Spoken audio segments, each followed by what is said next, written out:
Welcome to Focus Schools podcast Leading for Impact. My name is Brett Bishop, and I'm excited to be here with you today and joined by my good friend, Kathy Crum. How are you today, Kathy? I'm great, Brett. How are you?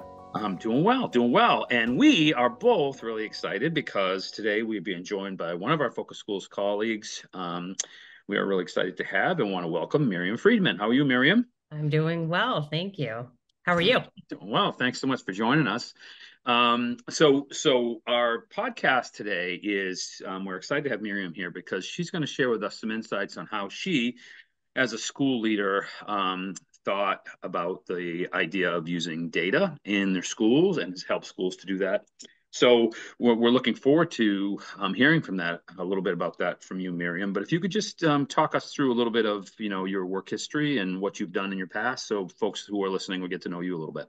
So I've been in education probably a little over 20 years and started out like many as a teacher. I was a classroom teacher in Ohio, and then we moved to Massachusetts where I was a classroom teacher at an upper elementary school, and at that same school became the assistant principal for a year and then the principal. And I've been the principal at an elementary level, pre-K to 6, in 2 different schools.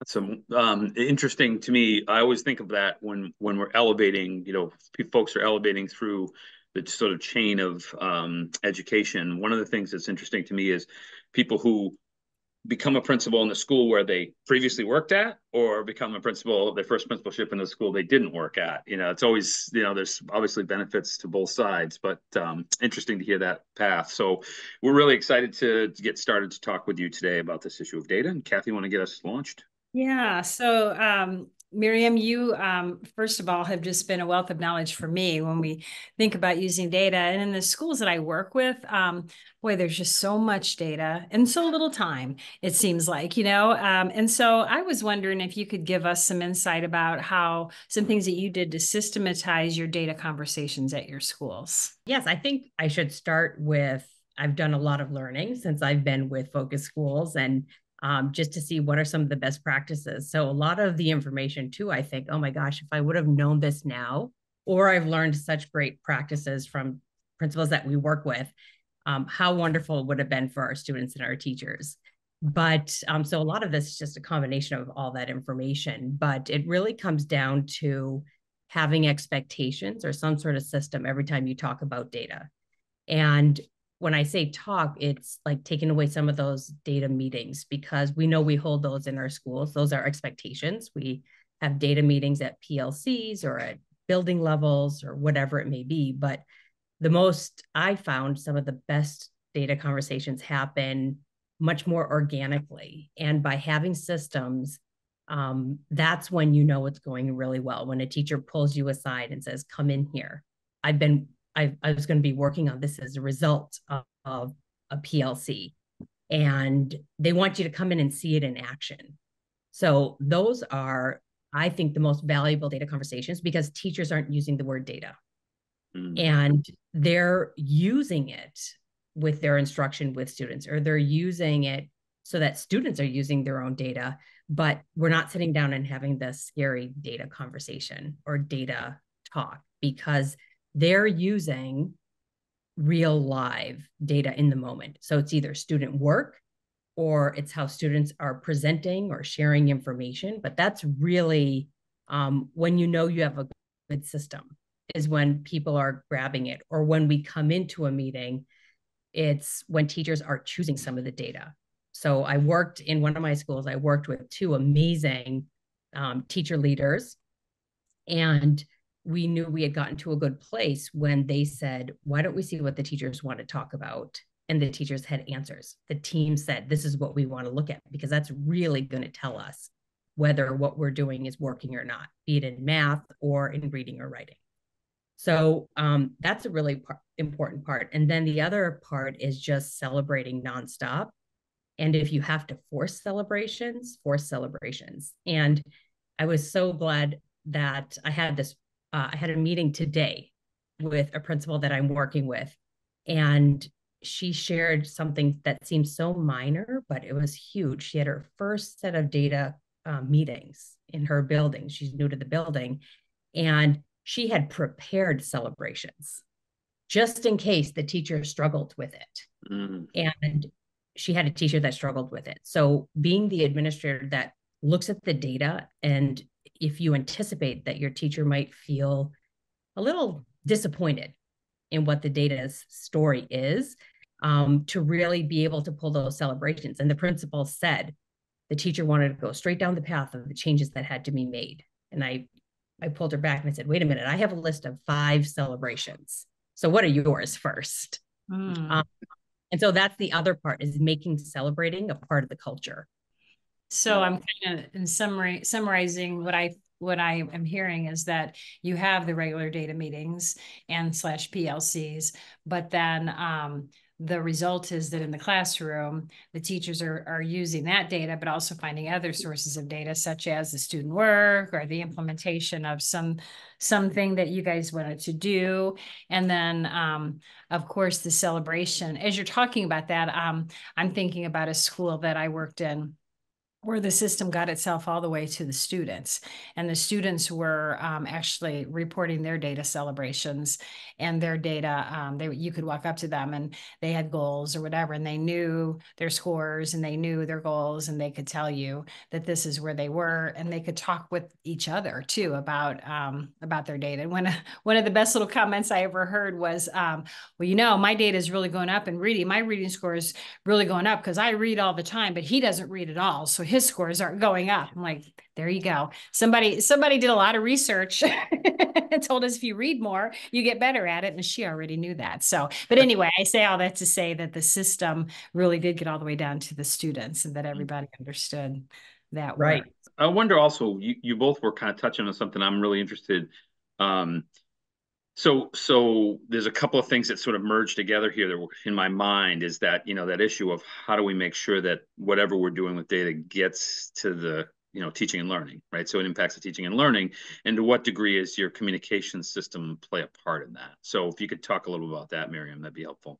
Yes. So that's one of the best quotes that I've heard is, and I'm not going to say it correctly, but it's John Doerr, who says, you know that you've communicated enough when people are getting tired of hearing it. Yeah. And then we have the other part is, Kathy, you say this all the time, like, how are we communicating and over communicating so people get really tired of hearing it? And then you've made a difference, right? And something I've learned most recently from another principal was the importance of not only communicating what your intentions are and what your goals are, but the progress that you're making and what you've learned along the way. And one principal has taken a plan to ask the teams to share out what they're doing. What's that step that they're taking towards improvement because of what their data told them. So it's teams within their school are sharing their plans with each other. And I thought that was what a great idea. And it's something that I would definitely steal and use. Because that's natural alignment. That's natural horizontal and vertical alignment in a building. And people have something to talk about. When you're coming to that staff meeting, if they shared out in an email where they're going with something, you can ask more questions. And when your instructional leadership then comes together and you have representation from your whole building, imagine the power behind the fact that each team was communicating out what the changes that they wanted to make in order to improve student learning. Yeah, it is interesting when we think about communicating data, and like I say, communicate and over communicate.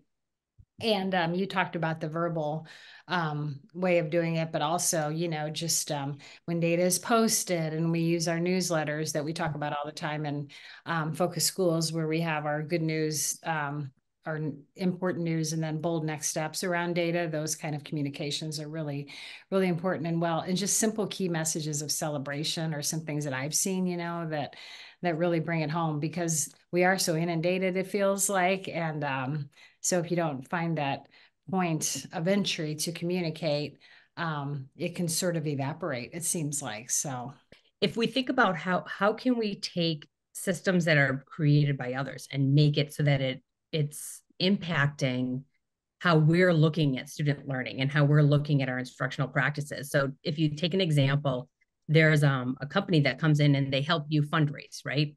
And one of the first things they do is they give you a poster with a thermometer on it so you can color in red as you're reaching that financial goal. And the kids are walking in and they see that every single day and they're so excited. Yes. So there's a school that took that exact concept, but when you enter their building, there's a bulletin board. And on the bulletin board, they were tracking attendance. They would go through the attendance and how many days they've had everyone there. And the definition of everyone was around, I believe that for them, it was around what's considered attendance, or if it's an excused absence, then it wasn't counted towards that. And the students could see that rising. But there are a lot of ways, if you think about an entryway, how do you show people what you're working on?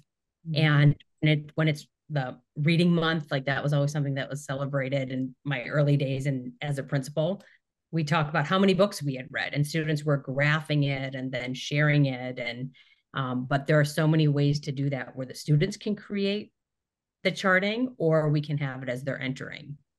But yes, so another way of communicating, definitely. This gets at my next question, which is about how do you go take data from just inquiry and looking at it and analyzing it to actually, you know, not an event, but in an actual habit. And I always think about when I was principal, I would walk into the Sam's Club to go get my candy on the whatever back in the day. And you would always see these people in a circle meeting talking about their data from yesterday, because I was always there early in the morning, right? And so, you know, how much the sales were yesterday and how many people came through and et cetera, and how many people were present for work, et cetera. And I just used to think, how come we don't do that? These guys are working in a store and they're talking about data, and we have really important data, and we don't have a habit like this going on in our schools. So yeah, what are some ideas that you have for us about that?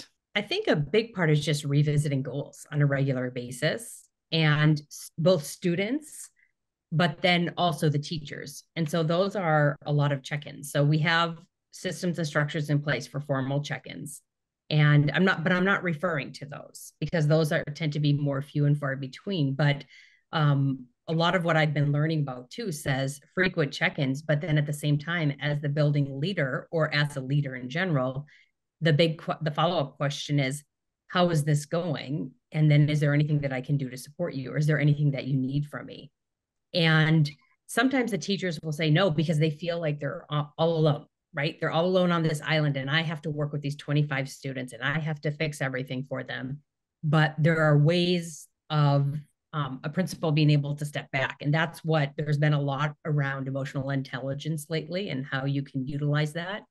And when it comes to systems for data, that's where a leader, and either a teacher leader or a principal of a building, can really utilize their emotional intelligence, which is stepping back and just sharing ideas for how you can, what could I possibly do to support you?